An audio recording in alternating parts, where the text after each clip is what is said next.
You keep telling yourself you're gonna start tomorrow, next week, when you're ready. Deep down, you're just waiting for the right, perfect moment. You're just waiting. You have ideas, big ones, but somehow you just never take action on it. Maybe it's fear, maybe it's procrastination, maybe you're just plain scared. Maybe you don't even know why. Look, I know exactly how it feels because I've been there too. For example, starting this YouTube channel, it took me years to just make an account and post my first video. And the longer you wait, and from experience, whatever it is you want to do, the longer you wait, the harder it's just going to get. You know, fear builds up and takes control when we just sit there and do nothing. You can plan all you want, but if you don't take action, but if you don't get started, you're screwed. And what if you never start? Days, weeks, months, years from now, what if you're in that exact same spot? You're still waiting for the right time while everyone else moves forward and gets on with their life. The longer you wait, the harder it gets. But here's the good news. You don't have to stay stuck. You can start today on whatever it is you want to do. Heck, you could even start right now. And by the end of this video, you're going to know exactly how. So sit back, relax, and let me tell you how to just get started, along with a bonus tip that has changed everything for me recently. So why is it so damn hard to just get started? You know, it's something I've been questioning all my life. Ever since I was in school, I've struggled to get started on things that I really wanted to do, my goals and my dreams. But when I understood the real reason, everything started to change and click for me. It's actually a natural feeling to avoid what we call discomfort. Look, bro, you're not lazy. It's actually natural for us to feel that we want to avoid discomfort at any cost. And in reality, our brain doesn't really know exactly what discomfort is. So for example, if you want to start losing weight and you've bought a gym membership, discomfort could be, in this case, getting your clothes ready to go to the gym, or going outside of your house and going into the car to get ready to drive to the gym. Or if you're writing an essay, and look, I had this feeling so many times at uni where I know I needed to write an essay. I had a deadline there in front of me, but it would be days and weeks on end where I'd just sit there and not write anything. I plan it all out,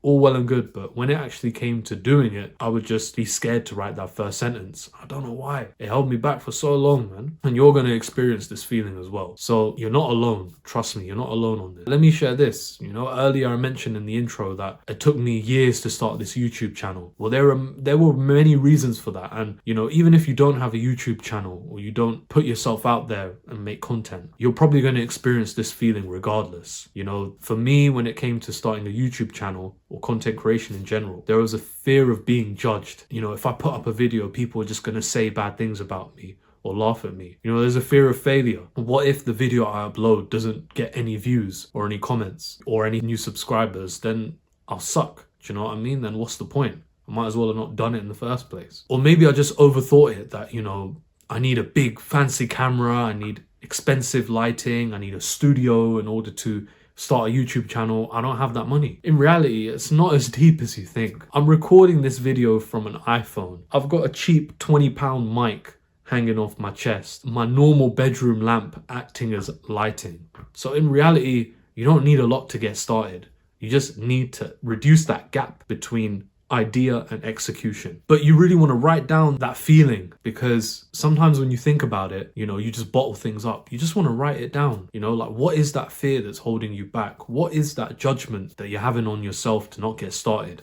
Whether it's losing weight, whether it's starting a YouTube channel, whether it's improving your diet, whether it's improving your sleep, just write down what fear you have of why you're not doing it. I'm gonna be real with you now. The longer you wait, the scarier it gets, and the less likely you are to do something. How many people do you know have said, yeah, bro, I'm gonna start this, I'm gonna start that, you know, just wait and watch. Nothing happens. It's because they're scared to get started. And, you know, we love bragging about our plans to other people, but when it actually comes time to sitting down and doing something, you're gonna realize that it's very hard to actually do it. And that's why I have respect for people who actually upload YouTube content, or they start a business, or even they just go out and try and improve themselves and try and work on their mental health or their physical health. Because it's not easy, you know, it's not easy to do it. In reality, it's just when you feel a sense of helplessness and a lack of control. How many times have you wanted to get ahead on a piece of work, but you just feel that you don't know where to start? You feel that, you know, your brain is working against you. You want to do it, but your brain is like, no, let me chill. You know, that's the feeling of inertia. And so that's why it can feel impossible for you to get started. Now let's fix this. Here's how you trick your brain into getting started today. The first strategy, very simple, 2-minute rule. Literally self-explanatory. You pop on a timer for 2 minutes and you just get started with whatever it is you need to do. Literally, it's as simple as opening up a Word document if you're typing an essay, writing as much as you can in that 2 minutes, and then stopping after that. You know what that does to you? Honestly, it kind of tricks your brain into getting started, because in that 2 minutes, you're not really gonna get much done, right? Towards that bigger target of,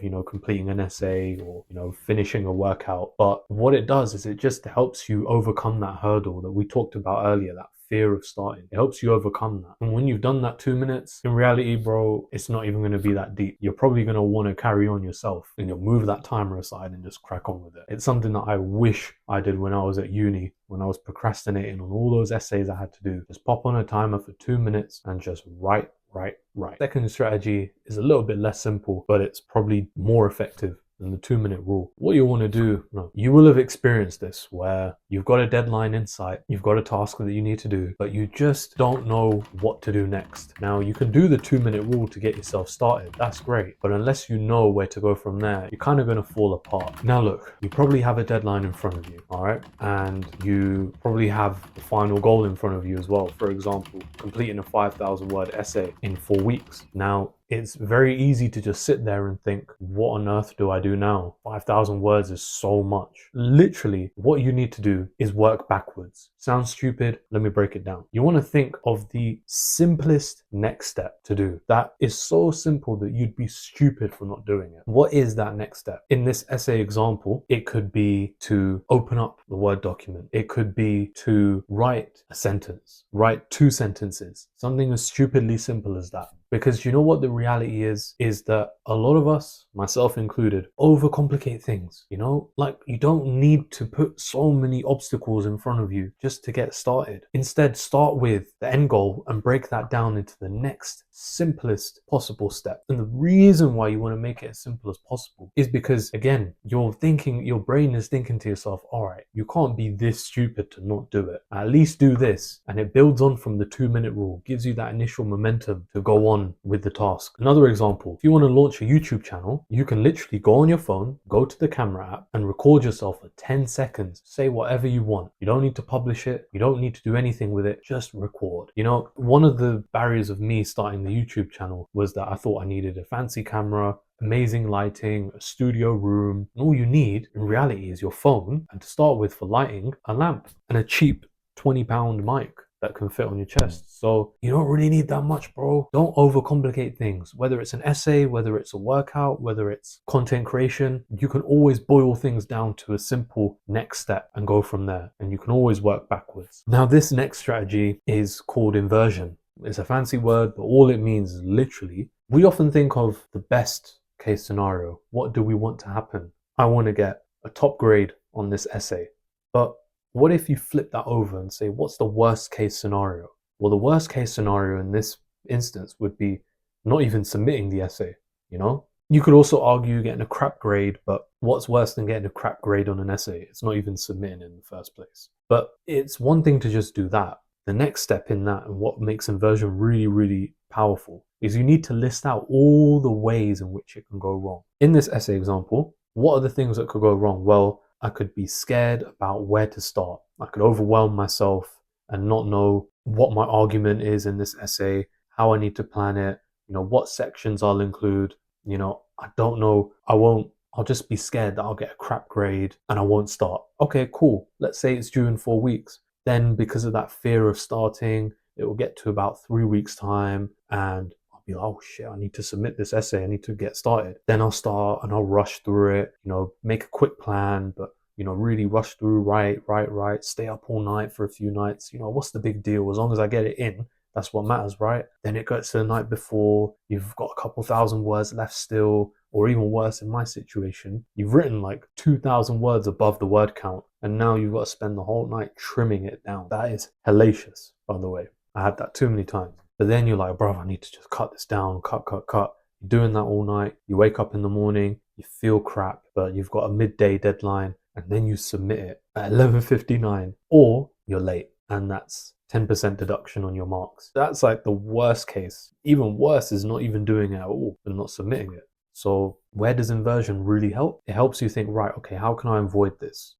If I'm feeling scared about where my argument is, maybe let me dedicate some time in the next day, figure out what I believe about this question. Maybe also figure out a day in the next few days where I'm going to plan my structure, my essay argument, and then dedicate some days to writing it. And even writing, a couple hundred, maybe 300-400 words a day. After 10 days, I will have got to 4,000 words. I'm like almost there in terms of my word count. So you see, set these small little goals, these little milestones, and think about how you can avoid the worst case scenario in order to get ahead and finish on time. Another way of using inversion is thinking of your future self. Let's say you're working on your YouTube channel and you want to figure out, okay, future self in 6 months, I want to have published, let's say 10 videos, I want to have done videos on this topic and this topic and this topic. I want to have X amount of subscribers. Okay, what do I need to do today to get me closer to that goal? And you literally just keep on working on it like that. Idea is you're tricking yourself to start thinking from a very basic level. And because our brain, remember, doesn't want discomfort,